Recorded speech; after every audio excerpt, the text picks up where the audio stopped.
Adapting D.H. Lawrence's 1922 novella The Fox for the stage. Originally written as a short story in 1922, Dunedin writer Keith Scott has adapted D.H. Lawrence's The Fox as a play. This July, Wellington Repertory is presenting a season of the new work. I spoke to Keith on the phone about the story, D.H. Lawrence, and how he went about adapting the story for stage. Welcome along, Keith. Thank you. Good to talk again. And firstly, I believe this is a premiere production. Indeed, and I'm really grateful to Wellington Repertory for picking this play up. And it's in the hands of the award-winning director Annabelle Hensley, who's well known in Wellington and beyond Wellington. And she's brought together a great cast: Lottie Butcher, Sven Herher and Yasmin Alani, and of course a great crew behind them. What is the premise of the play? Well, we are in rural England, late 1918, and the war is just over. Two women struggle to run a small farm, and they accept their humdrum lives in bleak times. But this status quo is disrupted by two visitors. A fox has come in from the woodland and started to take their hens from the farmyard, and a young soldier arrives. Now, these two seemingly unrelated events combine and clash with very unexpected consequences, and as the story unfolds, we are drawn out of the challenges of making do in austere times to different sort of challenges that are much harder to face in a new kind of world, and I suppose we'd describe it as Lawrence's world. Lawrence's world. Some love it, others not so much. Lawrence certainly divides. Is he poetic, complex, meaningful, sympathetic, a sexual revolutionary, if you like? Or is he a repetitive, misogynistic, and simplistic, arrogant conservative? Two opposites. He can actually be both. He is untidy, and the quality of his work can be uneven when you look at it overall, and he's certainly repetitive. Arrogant? Many of his characters are, and I would say he most certainly was. But as far as being simple, no, I don't think so. Simplicity is not a word to be used when we consider Lawrence.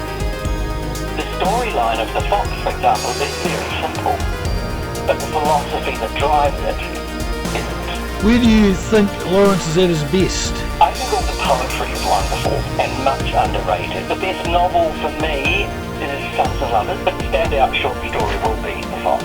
Not the plays. Lawrence wrote 8 plays, and a lot of people don't know this, and there are good and bad in the bunch. The Widowing of Mrs. Holroyd was the only one staged in his lifetime, and he once wrote that he believed that just as an audience was found in Russia for Chekhov, so an audience might be found in England for what he called some of my stuff. Eventually some of this stuff was picked up, but not till very late. 1967, London's Royal Court Theatre staged what we now call the Colliery plays: The Widowing of Mrs. Holroyd, A Collier's Friday Night, and The Daughter-in-Law. And these 3 plays are all depictions of lives in his home county of Nottinghamshire, in the town of Eastwood, and they're very bleak and dark. Since then, these have had the occasional airing, and the most recent was the National Theatre, I think in 2015. Has Lawrence been staged in New Zealand before? There was a small flurry of New Zealand productions in the 1970s. Again, only these 3 Colliery plays. I think there might have been a production of Mrs. Holroyd in 1986, but other than that, we've seen nothing at all. Why is that? I think it's because the plays that have proved themselves worthy of production, capable of production, are still difficult ones because they're written in a very heavy East Midland dialect, and it's difficult for actors who aren't familiar with that dialect to master, and even worse for the audiences to understand it. But having said that, after a 40-year drought, with this production of Lawrence, I think it's time we saw him back on the stage in New Zealand. Hence your adaptation of one of his novellas. Why this one?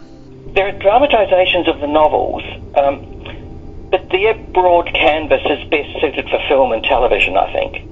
Some of his short stories or novellas have been successfully adapted into dramas, but again only for the screen.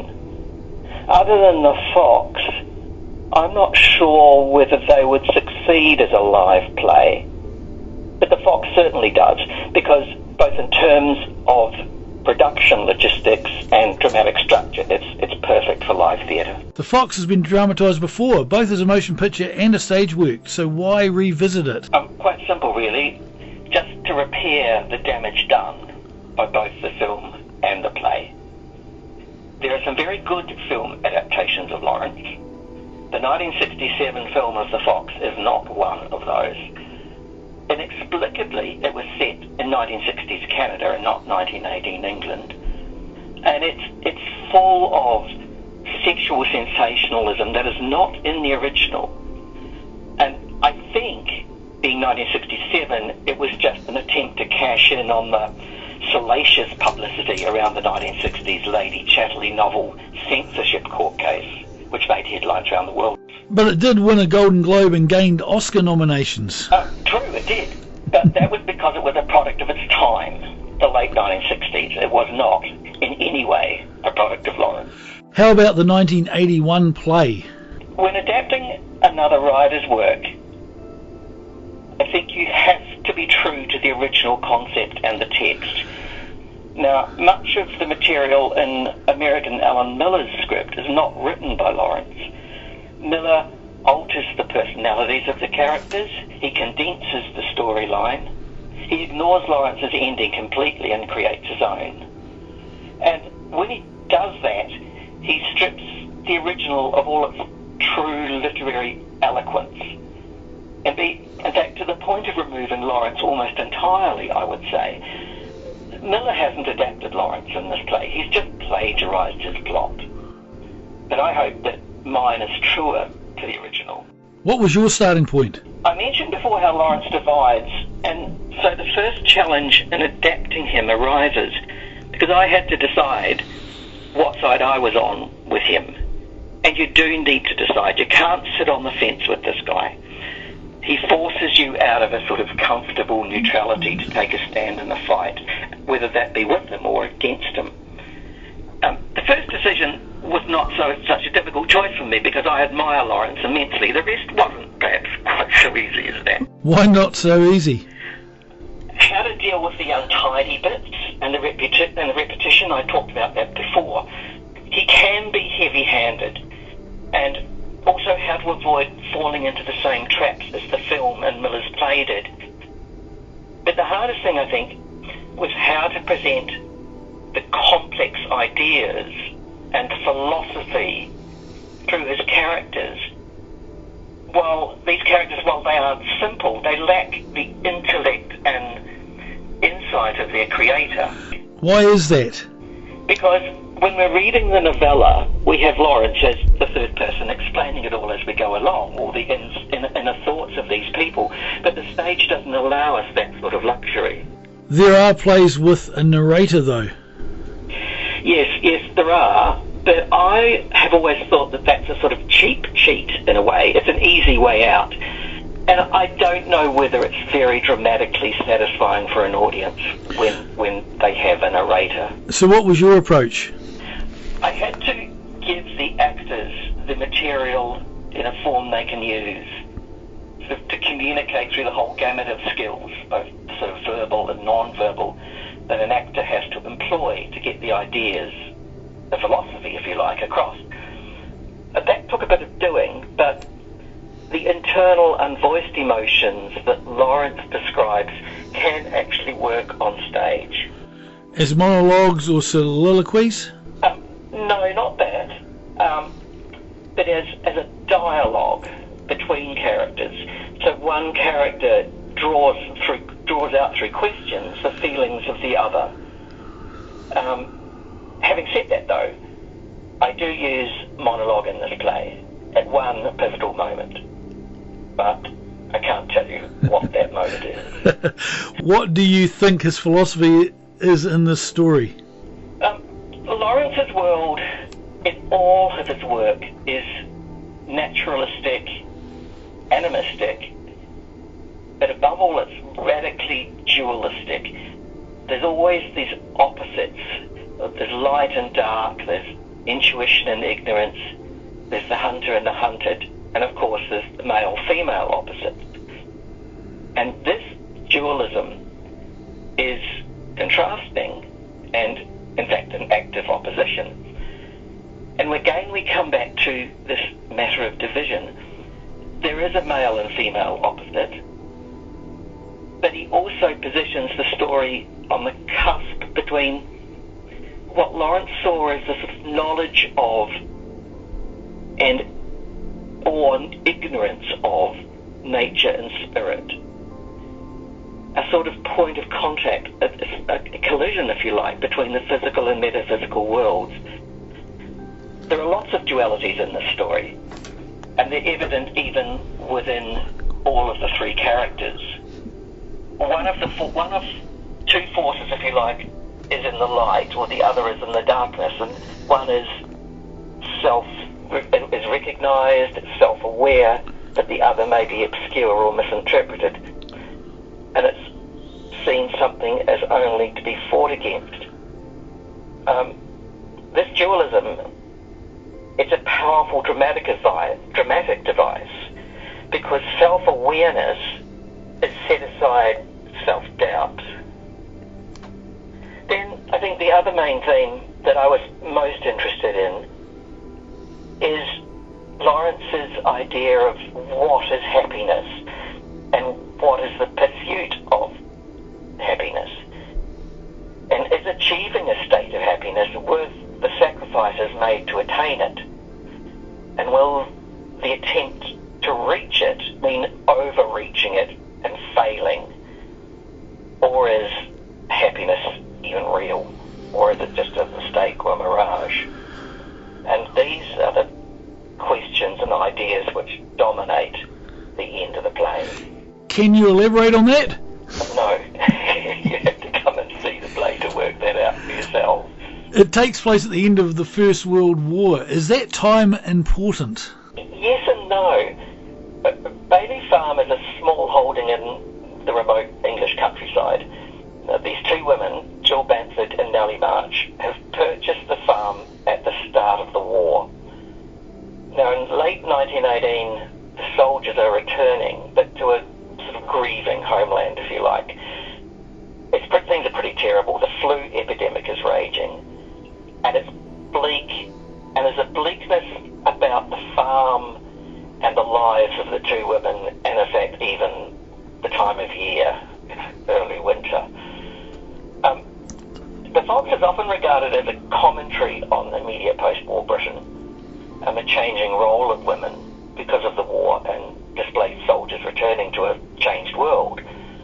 But I don't think it is, because we often leave realism behind and we find ourselves in a more allegorical tale where the symbolism that Lawrence is using is pointing not to any particular time or place, but to a set of ideas. Lawrence wrote extensively about the war and its impact, but I don't think this story is part of that. Having said that, though, removing the story from the proper time and place, as the film did, would be a mistake. The post-war hardship is important. It's important as a framework, if you like, to set up the story, but I think that's all. Is the story about a fox? Again, yes and no. When things are already bad enough at Bailey Farm, there's a fox that starts to take the hens. Now, the hens are the few animals the two women have kept. And the fox represents different things to each of the three characters, I think. Jill Bamford simply regards it as a nasty wild thief to be got rid of and demands that Nellie March shoot it. By the way, and I think this is significant, when Jill Bamford talks about the fox, she always refers to it as it, whereas Nellie always uses the male pronoun. And when Nellie March sees the fox, when she's out with her gun, she's suddenly mesmerised by the stare, and she finds herself completely completely unable to shoot him. So is the fox purely symbolic then? Is he a creature more than just himself, of a world that is not just the woodland? Yes and no again. I think animals have a really important role in all of Lawrence's work. His feeling for animals, indeed all nature, I think is unmatched in English literature, even Blake and Wordsworth. But is the fox also a force or power, part of a world inaccessible to humans, except of course through the intermediaries like Lawrence? Yes, he is. And Jill Banford is entirely unaware of this other world, but Nellie March regards it in a very different way indeed. The fox is just looking for an easy meal, acting on instinct and physical need.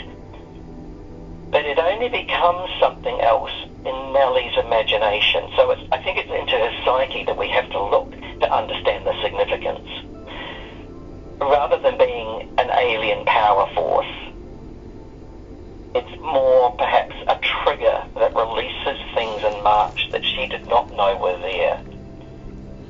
And her encounter with the fox is the beginning of a new consciousness in her. Now that word consciousness is particularly important in Lawrence because all his work is predicated by the achieving of it, the ability or the inability to achieve it, or the complete lack of awareness of it. When he talks about consciousness, he talks about he means a sort of rebirth. When he wrote, he wrote once about his own birth becoming conscious in the world. Tell us more about the three characters. Well, there are as many ways of interpreting them as there are literary critics, really. My job in terms of presenting the story on the stage was to illustrate in dramatic form what Lawrence tells us about them in narrative form. And it would be easy to present them each very straightforwardly. Nellie March is sort of ambivalent and confused. Jill Banford is peevish and insecure, and Henry Grenfell is the young soldier, as calculating and cunning. But this makes them one-dimensional, and they're anything but that. They are very complex, and each one is conflicted, although in different ways. Earlier I talked about the dualism in Lawrence's work, and I wanted to present the dualism that is present here in each of these three. The two women run a farm. Are they in a relationship? A lot of critics assume so, but I don't think so at all. Because, of course, when we think of Lawrence, we always think of sexuality. But I'm not sure whether that's the case here. It was a matter of necessity at wartime that women lived together, of course. They share a bedroom, but that was common practice. And Lawrence leaves the nature of their relationship very vague. And I think the ambiguity must be deliberate. Because if Lawrence had intended us to see Jill Banford and Nellie March in a lesbian relationship, he would have made it clear, as he does in other works. But he avoids any physical sexual relationship between the two women. And because he does that, I don't think we should focus on something that is irrelevant. What is relevant, as far as sexuality is concerned, is what is forbidden and feared. And that is the masculine in all forms. Now, that's not the same thing as lesbianism, of course. Their lives and the world and the relationship exclude all things male because they're afraid of that. For example, the only animals they have kept on the farm are female. Hens and ducks, roosters and drakes and cattle have all been banished because they caused trouble. But into this female world comes a male fox invading the farmyard to steal the hens, and then in comes Henry Grenfell. Some final words about Lawrence. provoked strong and really wildly different reactions in his lifetime, and he still does, because no one who reads him can remain emotionally or morally unattached. You can't, I've said this before, you can't sit on the fence with Lawrence. He forces you to take sides, and he kind of knocks you flat with the power of his identification, and in doing so he makes you identify and align yourself. Now that could be with him or against him, but either way, I think everyone has to allow him one thing. Even if he hammers these points home, often but with truly tiresome repetition, we must let him speak his thoughts and in his way. There's a lot to admire in Lawrence's work, but there is equally as much to dismiss. Even lovers of his work would accept that, I think. In 1926, when reviewing Lawrence's script for his play David, the Spectator, the newspaper, said, what did they say? Whether we detest or revere that titan lurking in Mr. Lawrence, we have to recognise the extraordinary vitality and ability to mould substance out of an idea. And I think that's very, very true. And then also, just quite recently, Doris Lessing, the South African writer, who wrote a preface to a new 2002 edition of The Fox, and she said that there is a saying that every man has the defects of his qualities. And while she agreed that this was so in Lawrence's case, she also said, but what qualities? And I couldn't agree more.